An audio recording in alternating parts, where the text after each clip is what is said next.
ഇന്നലെ AFC champions league 2-ൽ Mohun Bagan super ജയൻസും തജിക്കിസ്ഥാൻ ക്ലബ്ബായിട്ടുള്ള റഷ്വാൻ ക്ലോബ് എഫ്സിയും തമ്മിൽ ഏറ്റുമുട്ടിയ കാര്യം എല്ലാവർക്കും അറിയാലോ. അതിനെക്കുറിച്ച് എന്താണ് വീഡിയോ ചെയ്യുന്നത് ഇന്നലെ രാത്രി എന്ന് ചോദിച്ചു കഴിഞ്ഞാൽ പ്രത്യേകിച്ച് കാര്യമൊന്നുമില്ല. ആ ഒരു മത്സരത്തിന്റെ റിവ്യൂവിനെ കുറിച്ച് പറയാനാണെങ്കിൽ കൂക്ക് പറയുന്ന പോലെ മോഹൻ ബഗാന് വയ്യ, മൊളീനയുടെ പിള്ളേർക്ക് വയ്യ, പെട്രറ്റോസിന് വയ്യ, കുമ്മിൻസിന് വയ്യ, ആർക്കും വയ്യ, സഹലബുൽ സൗദിന് പറ്റുന്നില്ല, അപ്പോയ്യ ചത്തു, ഇങ്ങനെയൊക്കെ പറയേണ്ടി വരും.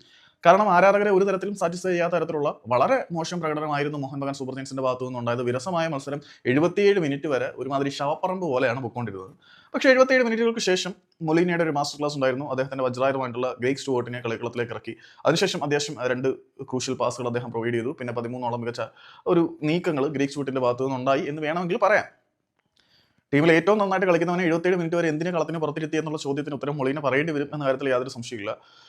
മൊളീനയുടെ കീഴിൽ Mohan Bagan super giants struggle ചെയ്യുമോ എന്നാണ് ആരാധകർ ഇപ്പോൾ ഉറ്റുനോക്കിക്കൊണ്ടിരിക്കുന്നത്. ഒരു തവണ ATK ചാമ്പ്യൻ ആക്കുന്നതിൽ നിർണായക പങ്കുവഹിച്ചിട്ടുള്ള പരിശീലകനാണ് മൊളീന. കൊച്ചിയിലെ ആരാധകരെ മുഴുവൻ നിശബ്ദനാക്കിയിട്ട് പോയ മൊളീനയ്ക്ക് ഇന്ത്യൻ സൂപ്പർ ലീഗിലെ 2ാം അംഗത്തിലേക്ക് മോഹൻ ബഗാൻ സൂപ്പർ ജയൻസിന്റെ പരിശീലക സ്ഥാനത്ത് കാര്യങ്ങൾ കൈവിട്ടു പോകാനുള്ള സാധ്യത വളരെ കൂടുതലാണ്. അവരുടെ ഓസീസ് പടം വെറുതെ ആയിപ്പോയി.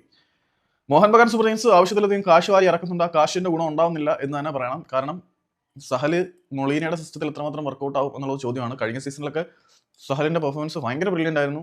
But this is A question. That's it.